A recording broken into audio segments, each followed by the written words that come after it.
आप सभी को मेरा नमस्कार। मैं जिज्ञासा स्वागत करती हूँ आपका आपके अपने चैनल A1 नौकरी पर। आज हमारे हिंदी सीरीज़ की 19वीं क्लास है और आज हम पढ़ेंगे व्याकरणिक अशुद्धियों के बारे में। व्याकरणिक अशुद्धियाँ बताने के पहले मैं आप लोगों को बताना चाहूँगी कि ये हमारे प्रीलिम्स के जो सिलेबस है उसका ये आखिरी क्लास होने वाला है, क्योंकि मैंने अब तक जितना पढ़ाया जा सकता था मैंने आप लोगों को पढ़ा दिया है। इसके अलावा जो आपके सिलेबस में टॉपिक्स हैं जैसे पर्यायवाची, विलोमार्थी, अनेकार्थी, ये सब आपको बुक से पढ़ना है ना। मैंने एक बुक मेंशन किया था, फिर से उसी को कह दे रही हूँ, विनय कुमार पाठक की बुक, जिसमें सब कुछ बहुत डिटेलिंग के साथ और बहुत अच्छे से दिया हुआ है। ठीक है, तो आप लोग ये बुक अगर आपने अभी तक नहीं लिया है तो ले लीजिएगा और रोज़ उसमें ये सब पढ़िए। पर्यायवाची, विलोमार्थी, अनेकार्थी शब्द, अनेक शब्दों के लिए एक शब्द, मुहावरे व लोकोक्तियाँ, ये सब जो है ये क्लास में नहीं पढ़ाया जा सकता, इसलिए आप लोग ये बुक से पढ़िएगा। ठीक है, चलिए अब शुरू करते हैं। व्याकरणिक अशुद्धियाँ, इसे हम 8 तरीके से पढ़ेंगे और उन्हें शुद्ध भी करेंगे। संज्ञा संबंधी अशुद्धियाँ हम देखेंगे, सर्वनाम संबंधी अशुद्धियाँ हम देखेंगे, विशेषण, क्रिया, अव्यय, कारक, लिंग और वचन संबंधी अशुद्धियाँ हम देखेंगे। तो सबसे पहले हम देखते हैं संज्ञा संबंधी अशुद्धियाँ।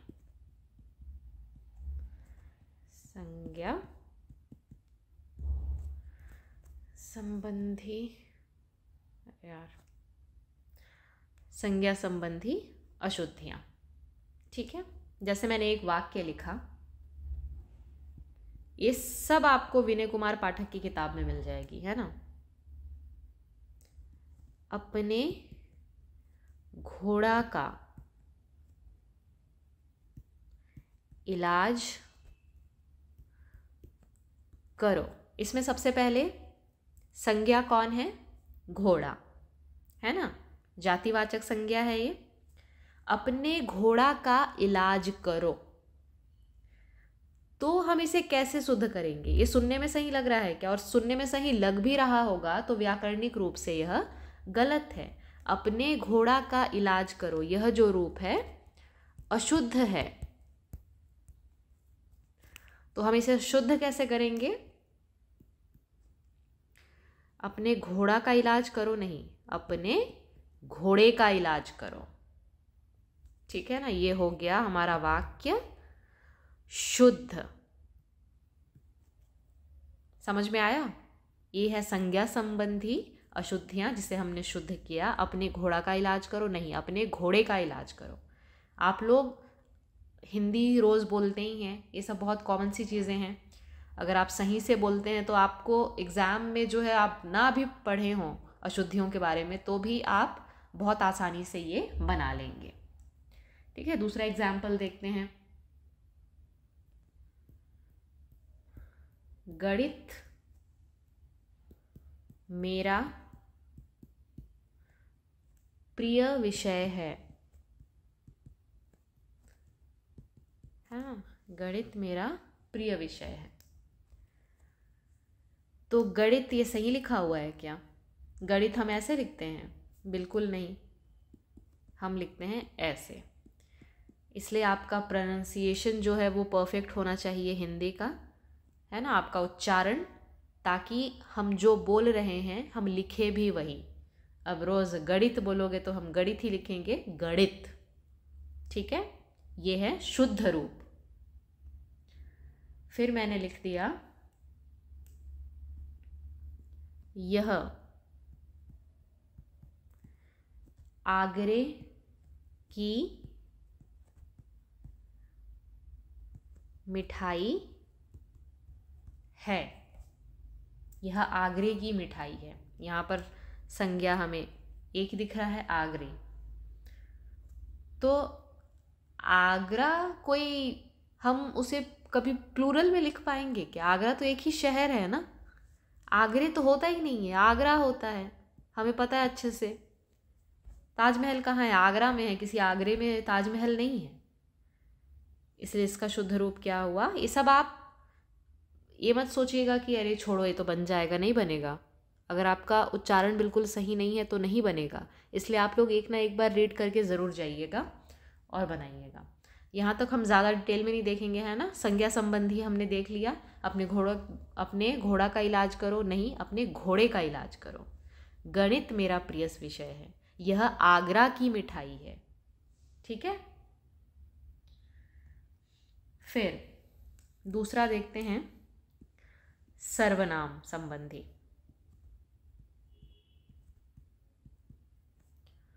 सर्वनाम संबंधी। तो मैंने लिखा, मैंने दिल्ली जाना है। सही है क्या? इसमें सर्वनाम मैंने है। मैंने दिल्ली जाना है। पंजाबी थोड़ी बोल रहे हैं हम तो हिंदी की बात कर रहे हैं। यहाँ पे हम हिंदी की व्याकरणिक अशुद्धियाँ निकाल रहे हैं। तो मैंने दिल्ली जाना है नहीं होता, मुझे दिल्ली जाना है ना। और हाँ, एक चीज़ जो हम बस्तरिया लोग, क्या बोलूँ, हम छत्तीसगढ़िया लोग करते हैं, मेरे को, ये नहीं करना है बाबा। मेरे को दिल्ली, है ना, डॉट डॉट डॉट, ये नहीं है, ये कभी नहीं होगा। मेरे को नहीं होता है, मुझे होता है। ये तो भूल के भी कहीं मत करना, कहीं नहीं आएगा ये हम जब बात कर रहे होते हैं बोल देते हैं मेरे को तेरे को, ये नहीं बोलना है ना। मुझे दिल्ली जाना है, ये गलत है। मैंने दिल्ली जाना है या मेरे को दिल्ली जाना है, नहीं, मुझे दिल्ली जाना है। ठीक है। एक और एग्जाम्पल, मैं मेरे भाई, किधर चला गया, के पास, मैं मेरे भाई के पास गया था। मैं मेरे भाई के पास नहीं, मैं अपने भाई के पास गया था। ठीक है। आपको दिया होगा कि शुद्ध रूप, वाक्य का शुद्ध रूप चुनिए निम्नलिखित में से। 4 सेंटेंसेस होंगे जो एक जैसे होंगे, उसमें 2 तो आप एकदम पकड़ लोगे कि अरे यार ये तो गलत है। ठीक है। जो सबसे सटीक लगे, व्याकरणिक रूप से एकदम सही लगे, उसी को गोला करना है ना, उसी को अपना जो है जवाब चुनना। मैं मेरे भाई के पास गया था, मैं अपने भाई के पास गया था। ठीक है। देखो एक और एग्जाम्पल, मेरे को, जो हम बोलते ही हैं, मैं भी बोलती हूँ, आप भी बोलते हैं, हम सब बोलते हैं। मेरे को याद नहीं आ रहा, मेरे को याद नहीं आ रहा। मैंने अभी बताया, ऐसा तो कुछ भी मत लिखना कभी। मुझे याद नहीं आ रहा। जहाँ भी मेरे को दिखे वहाँ मुझे करना है, मेरे को जैसा कुछ नहीं होता है। ठीक है। मुझे कुछ याद नहीं आ रहा। यहाँ तक समझ में आया? एक और एग्जाम्पल देना है। यहाँ पर बहुत लोग कंफ्यूज हो सकते हो। यह आदमी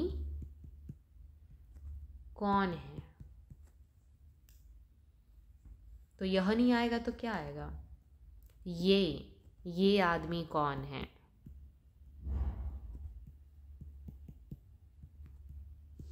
ठीक है। ये सही है, ये गलत है। आपको मेरे से क्या काम है? नहीं, जहाँ भी मेरे से, मेरे को दिखा, मुझे, मेरे को मुझे करना है, और मेरे से दिखा, इसको क्या लिखना है? मुझसे। आपको मुझसे क्या काम है, आपको मेरे से क्या काम है नहीं होता, आपको मुझसे क्या काम है, ये चीज़ याद रखना। ठीक है। अब देखते हैं तीसरी अशुद्धि, तीसरे प्रकार की अशुद्धि, विशेषण संबंधी। ठीक है। विशेषण संबंधी अशुद्धियाँ। उसमें ऐसा कुछ नहीं पूछेगा आपके एग्जाम में कि बताओ कि इसमें क्या संज्ञा संबंधी अशुद्धि है या सर्वनाम या विशेषण या क्रिया, ऐसे नहीं पूछा जाएगा। सीधे अशुद्धि बस पूछी जाएगी आपसे। ठीक, तो ये हम इजी तरीके से हमने कैटेगराइज किया है ताकि याद रहे कि नहीं ऐसे नहीं होता, ऐसे होता है, ऐसे नहीं होता, ऐसे होता है। बाकी आप सीधे सीधे पूरे एग्जाम्पल्स भी रीड कर सकते हो। आपको ये जानना ज़रूरी नहीं है इसमें विशेषण संबंधी है या सर्वनाम संबंधी है या क्रिया संबंधी है, वो ज़रूरी नहीं है। ठीक है। आज बेशुमार ठंड है, इसमें विशेषण क्या है? बेशुमार, है ना। आज बेशुमार ठंड है। कैसा ठंड है? बेशुमार। ठंड की विशेषता क्या है कि बेशुमार है। तो बेशुमार ठंड है, ऐसा कभी हमने सुना है किसी को बोलते हुए? आज बेहद ठंड है। ठीक है, आज बेहद ठंड है। इसके सारे एग्जाम्पल्स जितने भी दिए हुए हैं मैं करवा देती हूँ। अधिकांश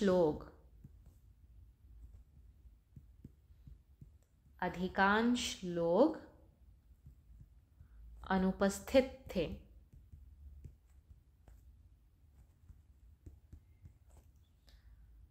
अधिकांश बिल्कुल नहीं होगा, अधिकतर होता है। सॉरी, मैं फिर से उसी को रिपीट कर रही हूँ। अधिकतर लोग मतलब थोड़े ज़्यादा लोग अनुपस्थित थे। अधिकतर लोग अनुपस्थित थे, अधिकांश नहीं। ठीक है, इसमें अपनी होशियारी मत दिखाना एग्जाम में कि नहीं अधिकांश ज़्यादा अच्छा लग रहा है शब्द इसलिए इसी को राइट मार देते हैं। नहीं, ये रॉन्ग है। अधिकतर लोग अनुपस्थित थे। मुझे भारी भूख लगी है। भारी भूख कैसे लगती है भाई? भूख क्या कोई वेट तो है नहीं, हम भूख को तौल सकते हैं क्या? ग्राम में, किलो में? नहीं ना, भारी नहीं लगती है, बहुत भूख लगती है भाई।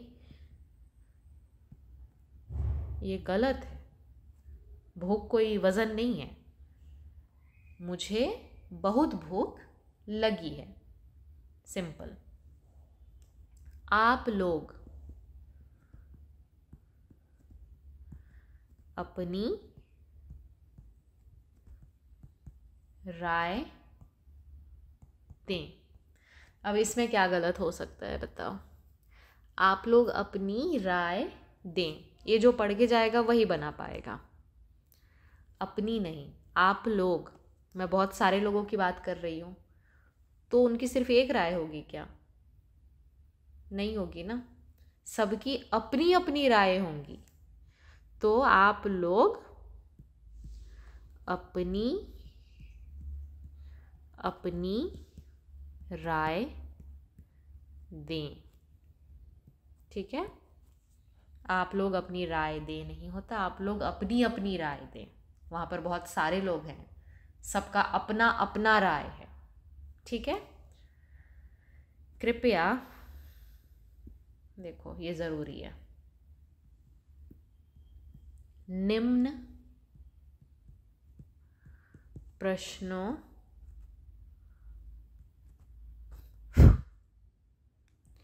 कृपया निम्न प्रश्नों के उत्तर दें। कृपया निम्न प्रश्न, कौन से निम्न प्रश्न? अगर मैं निम्न बोल रही हूँ और प्रश्न के उत्तर दें, ये सही है क्या? कृपया निम्न प्रश्नों के उत्तर दें, काहे का निम्न भाई? निम्नलिखित प्रश्नों के, लिखित भी तो मेंशन करना पड़ेगा। अगर मैं निम्न लिख रही हूँ मतलब नीचे मैं क्वेश्चंस लिखूंगी कि निम्न प्रश्नों के उत्तर दीजिए, निम्न का मतलब।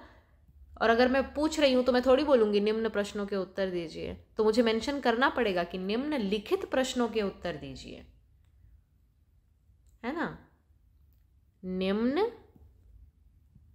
लिखित ये चीज़ कभी मत भूलना। ये हम रोज़ पढ़ते हैं, एग्ज़ाम में रोज़ हम देखते हैं, है ना। निम्न लिखित, ना कि निम्न।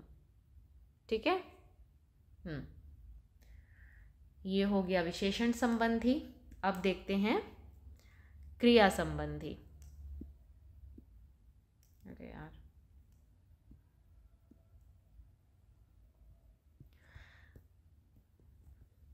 क्रिया संबंधी अशुद्धियां।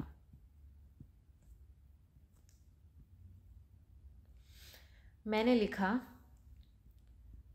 वहां घना अंधेरा घिरा था। ये सही है क्या? अंधेरा घिरता है, सॉरी, हाँ ये मैंने ध जैसा लिख दिया, ये घ है ना। वहाँ अंधेरा, वहाँ घना अंधेरा घिरा था। ऐसा किसी को आपने कभी बोलते हुए सुना है? अंधेरा कोई पुलिस तो है नहीं कि आप लोगों को घेर लेगा। अंधेरा छाता है, घिरता नहीं है। अंधेरा, ये मैं घना अंधेरा छाया था, घिरा नहीं था। ठीक है, वहां घना अंधेरा छाया था। मैंने दर्शन कर लिया। इसमें क्या गलती हो सकती है? मैंने दर्शन कर लिया, ये होगा मैंने दर्शन कर लिए। ठीक है, मैंने दर्शन कर लिए, कर लिया नहीं होगा। हाँ, आगे देखते हैं। उसका होश उड़ गया।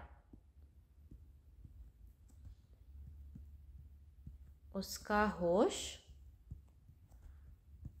उड़ गया। उसका होश होता है क्या? यहाँ तो दो अशुद्धि है, देखो। उसका होश उड़ गया नहीं, उसके होश उड़ गए। हिंदी फिल्में देखो, आपकी हिंदी अच्छी हो जाएगी। अभी मत देखने बैठ जाना भाई, अभी आप लोगों को पढ़ना है ना, एग्जाम है। टाइम चला गया देखने का। उसके होश उड़ गए।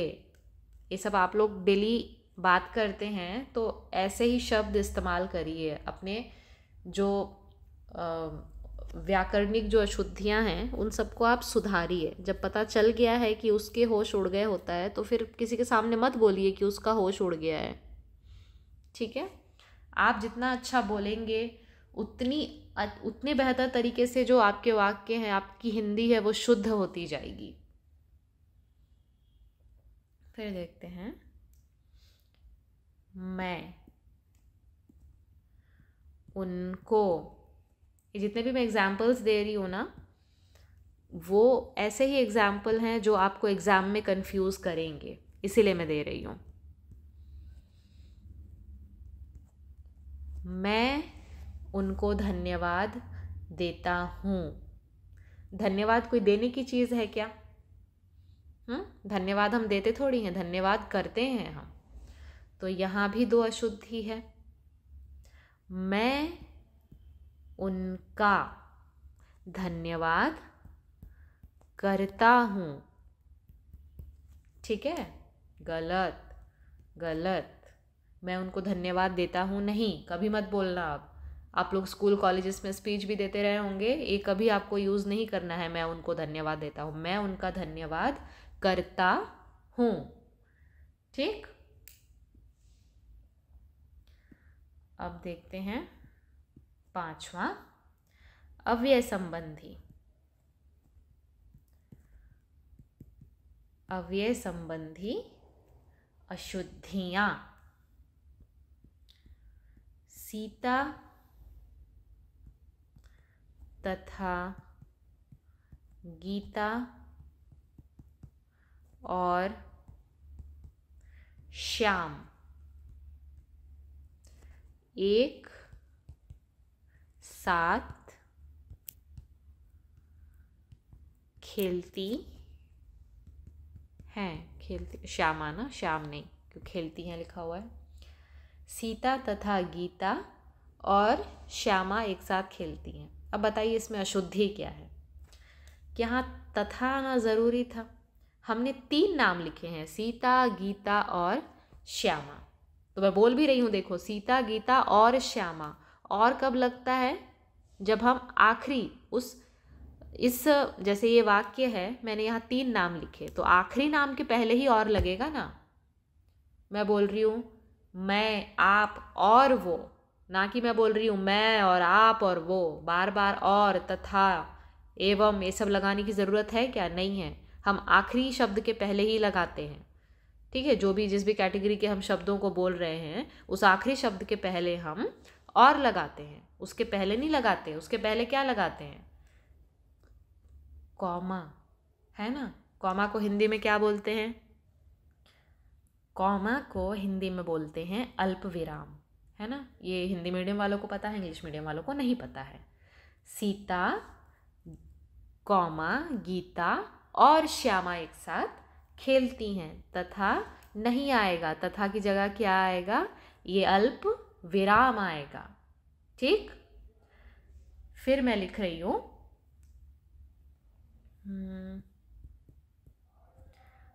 शिक्षक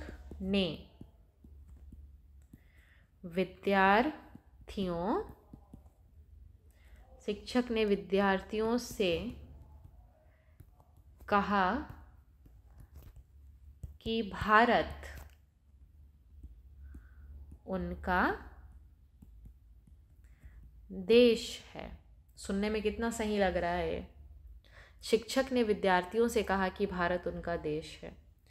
तो जो शिक्षक हमें पढ़ा रहा है वो उसका देश नहीं है क्या? सिर्फ हमारा ही देश है। मैं आप लोगों को पढ़ा रही हूँ तो सिर्फ आपका देश है, मेरा देश नहीं है। भारत मेरा भी तो देश है।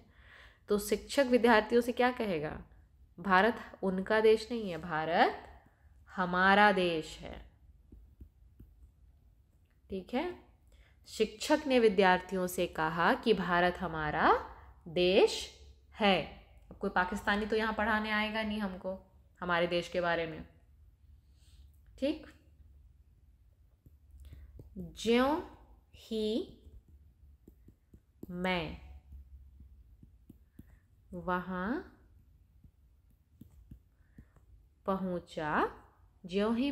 पहुँचा, वैसे ही वह चला गया। अभी आप लोगों को समझ में गया होगा, इतने दिन से आप पढ़ रहे हैं। ज्यों ही आया है तो वैसे ही आएगा क्या? बिल्कुल नहीं। ज्यों ही जहाँ दिखा वहाँ त्यों ही आएगा। ज्यों का त्यों होता है, जैसे का वैसा होता है। अगर ज्यों की जगह लिखा होता जैसे ही लिखा होता तब आता वैसे ही। जैसे ही मैं वहाँ पहुँचा वैसे ही वह चला गया। लेकिन अभी क्या है? ज्यों ही मैं वहाँ पहुँचा त्यों ही वह चला गया। समझ में आया? ऐसे आप लोगों को बनाना है। जब भी मैं खेलता हूँ, ठीक, जब भी मैं खेलता हूँ। अब मैं, चलो, खालिस्तान, जब भी मैं खेलता हूँ, खालिस्तान तुम आ जाते हो।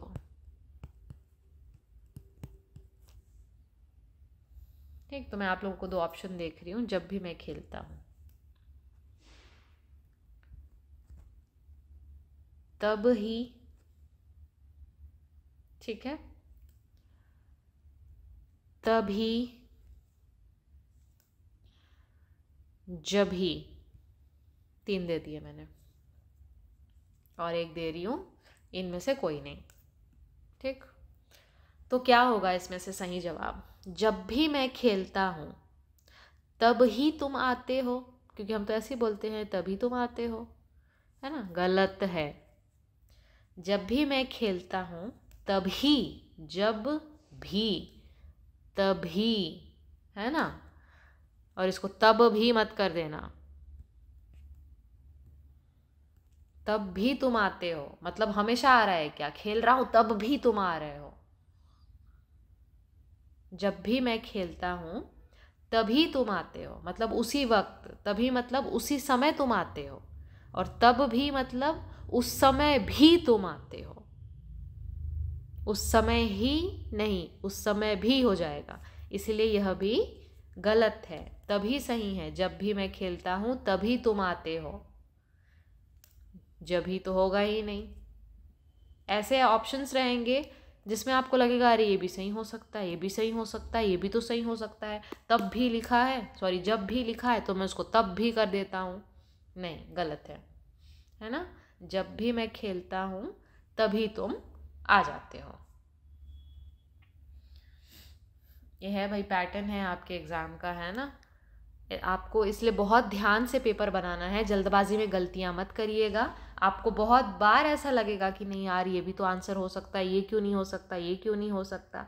आपको सबसे सटीक और जिसका सबसे एकदम सटीक मतलब निकल रहा हो, कुछ भी ऐसे लगा के नहीं आ जाना है। फिर एक और देख लेते हैं। आपकी आज्ञा के अनुकूल कार्य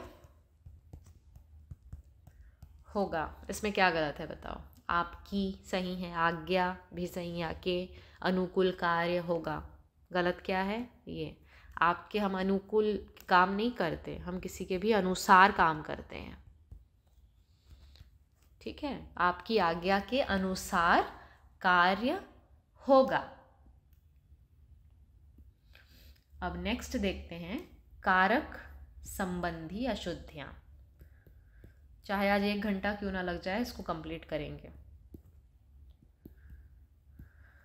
कारक संबंधी अशुद्धियां।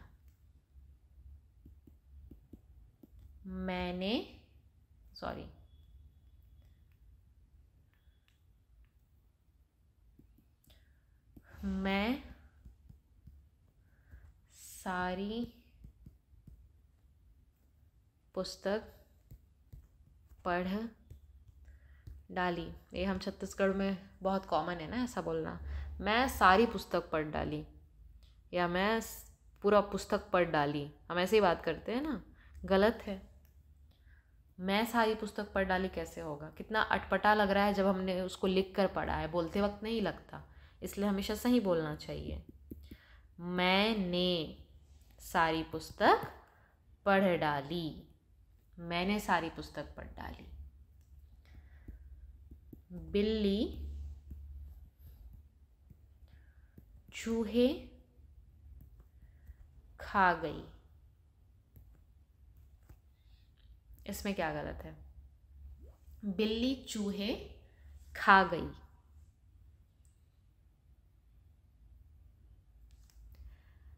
बिल्ली चूहे को खा गई, बिल्ली चूहे खा गई नहीं। ऐसा लग रहा है मैं किसी की भी बात कर रही हूँ कि अरे ये बिल्ली चूहे खा गई है, तो ऐसा नहीं होता ना। कारक जो विभक्तियाँ हैं उसे हमें प्रॉपरली यूज़ करना है, ताकि जो वाक्य है उसके अर्थ का अनर्थ ना हो जाए। बिल्ली चूहे खा गई, इसको ऐसे ही पढ़ूंगी ना मैं, बिल्ली चूहे खा गई। मैं ये थोड़ी बता रही हूँ बिल्ली चूहे को खा गई, मैं तो किसी की बात कर रही हूँ जो बिल्ली को भी खाती है, चूहे को भी खाती है। बिल्ली चूहे सब खा गई। ठीक है, बिल्ली चूहे को खा गई, ये सही होगा। वह बस में यात्रा कर रहा था। अब बताओ इसमें क्या गलत है। वह बस में यात्रा, हम सब बस में यात्रा करते हैं, हम बस से यात्रा करते हैं, बस में नहीं करते। बस में हम बैठते हैं और यात्रा करते हैं उससे, बस से, है ना। बस के अंदर ही यात्रा कर लेते हो क्या, पीछे की सीट से सामने की सीट में आ गए, हो गई आपकी यात्रा बस के अंदर। बस में नहीं, बस से। आप एक जगह से दूसरे जगह किससे जा रहे हो, बस से। बस से यात्रा करते हैं। ठीक। राधा ने, ये सब का आप लोग ध्यान रखेंगे, है ना, जो भी मैं बता रही हूँ। अपनी सहेली, देखो इसमें अगर मैं लिख देती राधा ने उसकी, गलत होता है ना। राधा ने अपनी सहेली, राधा ने अपनी सहेली को उपहार खरीदा। ये तो एकदम ही गलत लग रहा है, आप लोग को देख के पहचान में आ गया कि को नहीं होना चाहिए। राधा ने अपनी सहेली को उपहार खरीदा, दिया हो सकता था, खरीदा नहीं हो सकता। सहेली के लिए उपहार खरीदा। भगवान करे इतना आसान हो आपका पेपर, लेकिन मुझे तो नहीं लगता कि होगा। ठीक, समझ में आया। नगर में गलियां तंग थी, नगर की गलियां तंग थी, है ना, नगर की गलियां होती है। नगर में गलियां तंग थी, नहीं, नगर की गलियां तंग थी। नगर में गलियां,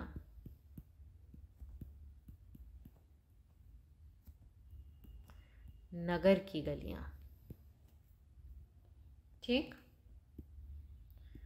खेत पर क्या बोया है?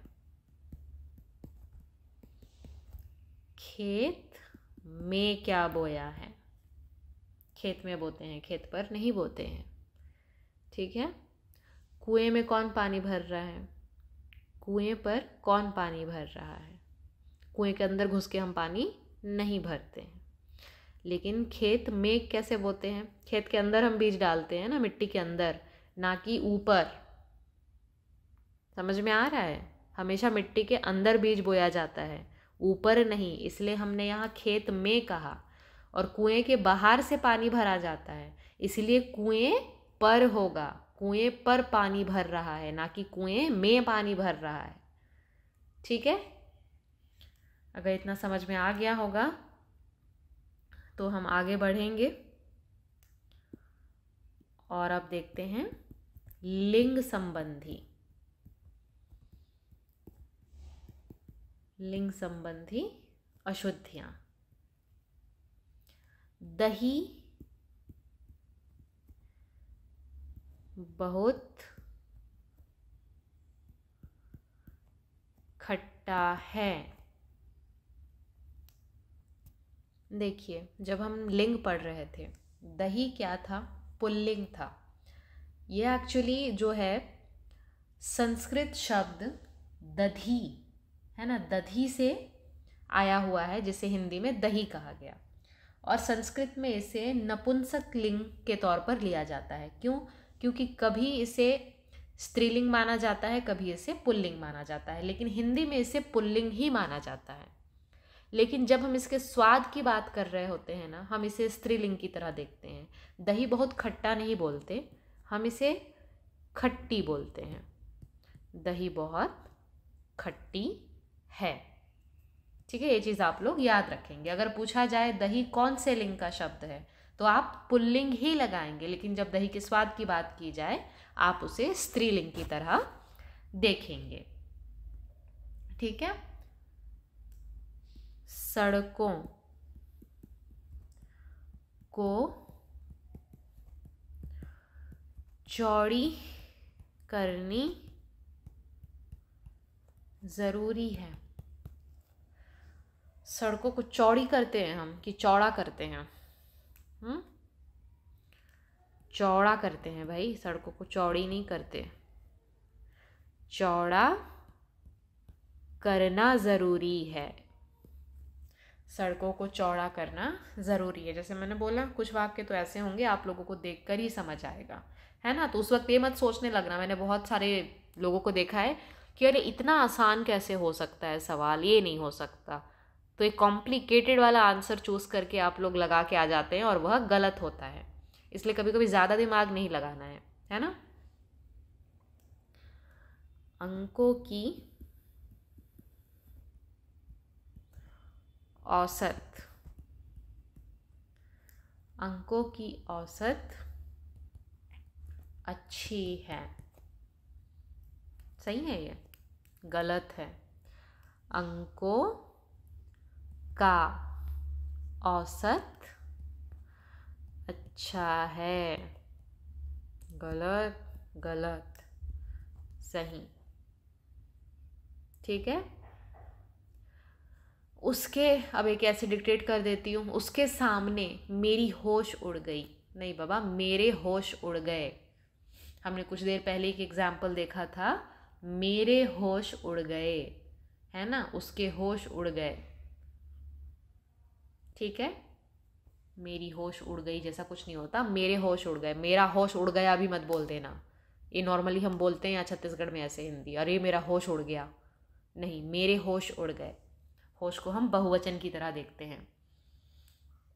फिर देखते हैं इसके बाद वचन संबंधी। वचन संबंधी अशुद्धियां। तो मैंने लिखा 3 आदमी ने गांव, मैं डॉट डॉट कर दे रही हूँ ना, गांव की यात्रा की। 3 आदमी ने गांव की यात्रा की। जब मैं 3 बोल रही हूँ तो आदमी कैसे होगा? ये तो एक वचन हो गया ना, 3 तो बहुवचन है। तो 3 आदमियों ने गांव की यात्रा की। ठीक है, वचन का ध्यान रखेंगे। अगर सामने 3 है मतलब 3 तो बहुवचन है ना। एक आदमी ने गांव की यात्रा की अलग बात होती, यहाँ 3 लिखा है, 2 भी लिखा होता तो 2 आदमियों ने हम लिखते। ठीक है। उसने 4-5 जलेबी खाई। उसने 4-5 जलेबी खाई। जब 4-5 हम बोल ही रहे हैं तो जलेबी क्यों बोलेंगे? जलेबी तो एक वचन हो गया, तो हम क्या बोलेंगे? उसने 4-5 जलेबियां खाई। ठीक है, उस आदमी ने 4-5 जलेबियां खाई, ना कि एक जलेबी खाई। ठीक है। चारों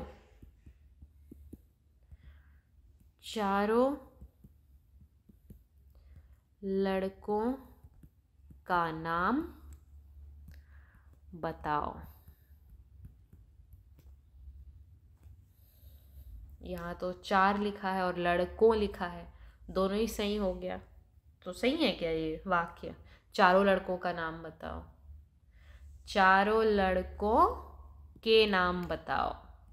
अगर एक नाम होता तो का होता। ठीक है, चारों लड़कों के नाम बताओ। समझ में आ गया?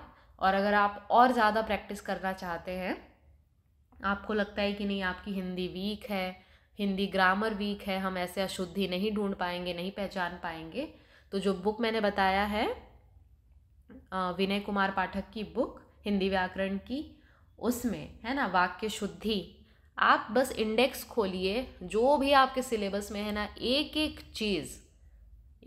चीज़ पूरे डिटेल में आप लोगों को मिल जाएगा।